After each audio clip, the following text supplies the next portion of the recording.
وما كان هذا القرآن أن يفترى من دون الله ولكن تصديق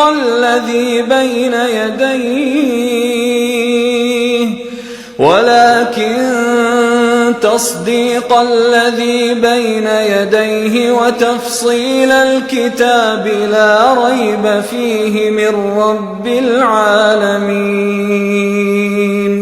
أم يقولون افتراه